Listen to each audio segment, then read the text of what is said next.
ప్రభు దగ్గరికి వచ్చి కుష్ఠరోగైన సీమోన్ ఇంట్లో ప్రభు ఉన్నప్పుడు బేతనియాలో ఆయన పాదముల వెనక తట్టు నిలవబడి తల వెంట్రుకలతో ఆయన పాదాలు తుడుస్తూ కన్నీటితో ఆయన పాదాలు కడుగుతూ దీనురాలుగా కిన్నురాలుగా ఆయన పాదాల చెంత కూర్చుంది. ఎందుకు కూర్చుంది? ఆయన గుణం ఆమె ఎరుగు, గుణం ఆయన స్వభావం ఆమెకు తెలుసు. అదే ఇంట్లో ఉన్న సీమోన్ అయిన పరిసయ్యుడు అన్నాడు, తను ముట్టుకున్నది ఎవతో ఆయనకు తెలుసుంటే ముట్టుకొనని ఇచ్చేవాడా? కానీ ఆయన ముట్టుకొనని ఇచ్చినాడు. ఎందుకు ముట్టుకొనని ఇచ్చినాడు? అందుకని చివరికి అన్నాడు, ఈమె నన్ను విస్తారంగా ప్రేమించింది, మేము విస్తార పాపాలు క్షమించబడ్డాయి. రెండవ రాజుల గ్రంథంలో మనం చూస్తాం, గుణమెరుగకనే ప్రవక్తల శిష్యులు ఏం చేసినారంట? పిచ్చి కూరాకులు తెచ్చి కూర వండినారు. పెడితే దాంట్లో ఏముందంట? విషం ఉన్నది. అందుకే నేను చెప్తాను, ఈ దినాల్లో సొలొమోను రాస్తున్నాడు. సొలొమోనుకు కూడా తెలుసు అందం వ్యర్థం, సౌందర్యం మోసకరం. వివాహం చేసుకునే వాళ్ళకి చెప్తున్నాను, డబ్బు, కులము, అందము, స్టేటస్ చూడొద్దు. దయచేసి చిక్కుకుంటారు, ఇబ్బందులు పడతారు, కష్టాలు పాలవుతారు మీరు లైఫ్లో. గుణం ఇంపార్టెంట్. బైబిల్ చెప్తా ఉంది, సొలొమోను అన్నాడు, గుణవతి అయిన భార్య దొరుకుట అరుదాటిది ముత్యముల కంటే.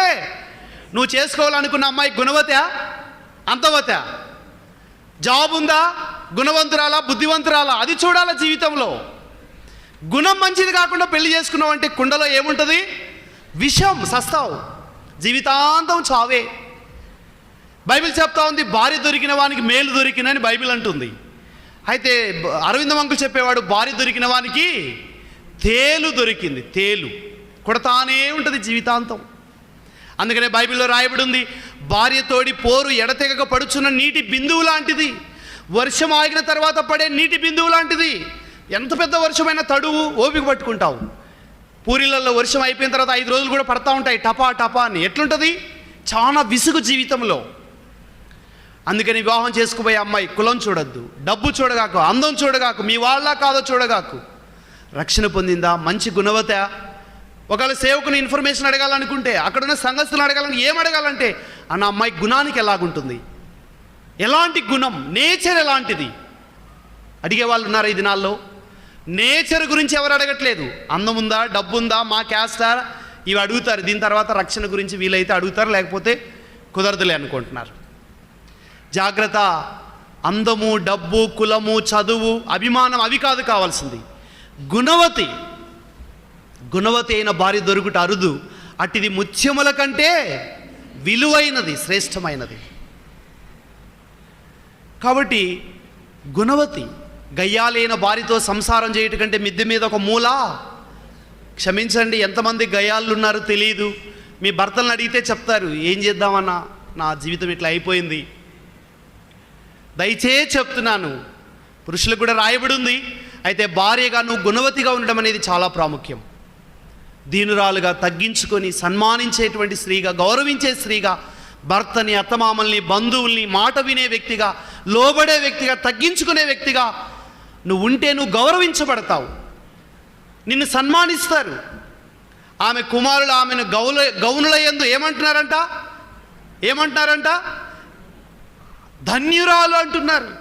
ఎంతమంది బిడ్డలు మా అమ్మ మంచిదని చెప్పే సాక్ష్యం తీసుకురండి. కోర్టుకు పోతే తండ్రి పక్షంగా నిలబడి చెప్తున్నారు, మా అమ్మ చాలా అన్యాయం సార్, మా నాన్న వెళ్ళిన తర్వాత ఎట్లా చేస్తుందంటే అట్లా చేస్తుంది, మేము చూసినామని చెప్పే బిడ్డలు చాలామంది ఉన్నారు. తల్లుల గురించి నువ్వు అలాంటి తల్లిగా ఉంటావా? బైబిల్ చెప్తా ఉంది, గుణవతిగా బతుకు జీవితంలో. విధేయత చూపు, లోబడు, గౌరవించు, సన్మానించు. ఏం పోతుంది? నష్టమా? ప్రభుని ఎరిగినాం, ఆరాధిస్తున్నాం, బలలో చేస్తున్నాం. వాక్యం ఏం చెప్తుంది? చిన్నవారులారా, ఎదుటివారి ఎదుట దీన మనసుని మస్తం ధరించుకోండి అన్నది. దాసులారా, ముష్కరులైన మీ యజమానులకు ఏమని ఉండాలా? లోబడి ఉండండి, సన్మానించండి. మీ అత్తమామలు ముష్కరులు కావచ్చు, మీ భర్త ముష్కరుడు కావచ్చు.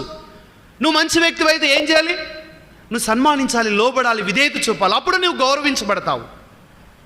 వాళ్ళు అట్లా చేస్తున్నారు, నేను కూడా ఇట్లా చేస్తున్నానంటే వాళ్ళని ఏమంటారు? నిన్ను కూడా అదే అంటారు. జీవితంలో జ్ఞాపకం పెట్టుకుందాం, బైబిల్ చెప్తున్నటువంటి గొప్ప సత్యం. గుణమెరుగక ప్రవక్తల శిష్యులు కూరాకులు తెచ్చి వండితే ఏమైపోయింది? విషం ఉంది. ఆయన దగ్గరికి వెళ్ళారు, అయ్యా కుండలో విషం ఉన్నది. అప్పుడు కొంత పిండి తెచ్చి కలిపితే విషం విరుగుడైంది, వాళ్ళు బాగుపడ్డారు. నీ జీవితము అలాంటి దోషము, గుణము లేని స్థితి, మరి బుద్ధిహీనత, అజ్ఞానము నువ్వు కలిగి ఉంటే, మూర్ఖత నువ్వు కలిగి ఉంటే యేసు ప్రభు మాత్రమే నిన్ను మారుస్తాడు.